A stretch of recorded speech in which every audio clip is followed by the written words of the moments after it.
Okay, so what if your dreams, what if they were an actual map pointing you toward a hidden treasure? That's the big question at the heart of Paulo Coelho's incredible fable, The Alchemist. And let me tell you, it's a story about a journey where the final destination is absolutely not what you think. So let's meet our main character, Santiago.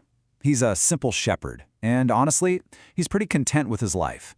Everything is governed by the sun, the seasons, and just the quiet rhythm of his flock.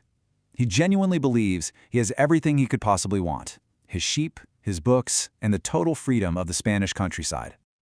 But then, a dream starts to interrupt that peace. And it's not just a one-time thing, it's a recurring dream that kind of starts to haunt him. In it, a mysterious child shows up, promising him a hidden treasure, one that's buried all the way over at the Egyptian pyramids. And what begins as just a little whisper in his sleep, well, it quickly grows into this undeniable call to adventure. So this puts him at a major crossroads, right? I mean, what would you do? Do you cling to the comfort of the life you know, the one that's safe and predictable? Or do you risk everything you have for a treasure that might only exist in a dream? This single choice, right here, is the spark that ignites his entire journey. So a shepherd's recurring dream. How does a simple dream turn into something you just can't ignore, an undeniable calling? Well, for Santiago, it all starts with a chance encounter, one that introduces him to an idea that's going to change his life forever. He meets this mysterious old man who, believe it or not, calls himself a king.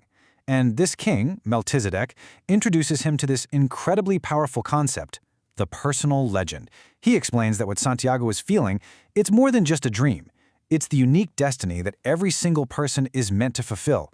It's your life's purpose. And with that idea of a personal legend, the king gives him this profound promise. And this is really the heart of the entire book's philosophy.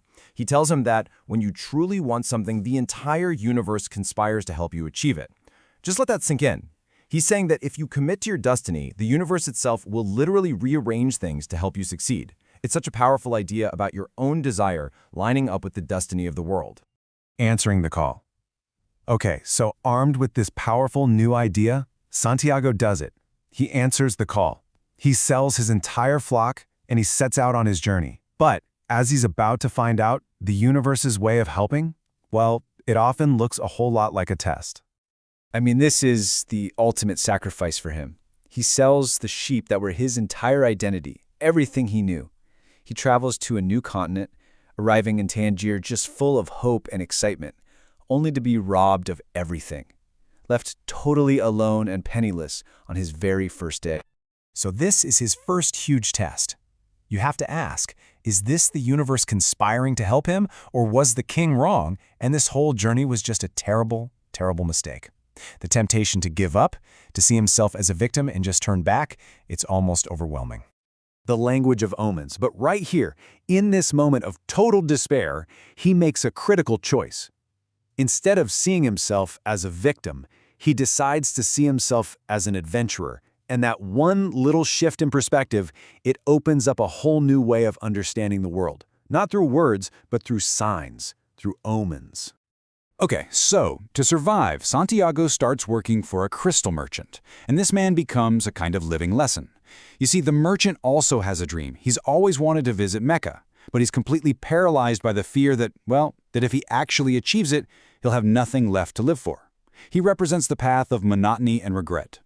Santiago, seeing this up close, chooses action over that fear. And this contrast just perfectly captures one of the book's central ideas, that fear is the real enemy of your personal legend. So, as you can see, his time at the crystal shop was way more than just a job. It's where he really learns that taking action, even a small action, creates its own momentum. He starts getting better at recognizing the omens, the signs guiding him forward. And maybe most importantly, he sees with his own eyes how the comfort of a routine, of complacency, can become a prison for your dreams. Wisdom of the alchemist. So, with his money finally earned back and his spirit stronger than ever, Santiago joins a caravan to cross the massive Sahara Desert. And it's right here, in the vast, powerful silence of the desert, that his journey takes its most important turn, because this is where he finally meets the alchemist. The alchemist becomes his mentor, and he starts teaching Santiago the deepest secrets of the world. He talks about the soul of the world, this idea that all of nature is bound together, that everything is connected. He shows him that everything, from a person all the way down to a single grain of sand, has its own personal legend, and he reveals that true alchemy, well, It's not really about turning lead into gold. The real work is about purifying yourself to achieve your own spiritual perfection. All of this spiritual training leads to the ultimate test, and it sounds absolutely impossible. When they get captured by a warring tribe, the alchemist saves their skin by boasting that Santiago is so powerful he can turn himself into the wind. So now, to survive, Santiago has to actually do it. He has to put all these lessons into practice and genuinely communicate with the desert, the wind, and the sun to perform an actual miracle. No pressure, right? The treasure was within. Okay, so after performing this incredible miracle, Santiago has proven his connection to the soul of the world. He finally reaches the pyramids, the physical destination he's been heading for this whole time. But believe me, the story's greatest lesson and its biggest twist is still yet to come. So, as he starts digging for treasure at the foot of the pyramids, he finds nothing. To make things worse, he gets attacked by some refugees, and as they're beating him, their leader mocks him and tells him about a foolish, recurring dream he once had about a treasure buried under a sycamore tree in a ruined church back in Spain. And in that one shocking instant, Santiago gets it. The treasure was at home the entire time. And that right there is the book's beautiful final reveal. He had to travel all the way across the world just to learn where the treasure was. The physical gold he eventually finds, that's just a symbol. The real treasure was the journey itself. It was the wisdom he gained, the love he found, and the person he became while he was chasing his personal legend. So the story leaves all of us with a question, one for our own lives. The idea is that we all have a personal legend. We all have a treasure that's calling to us from just over the horizon.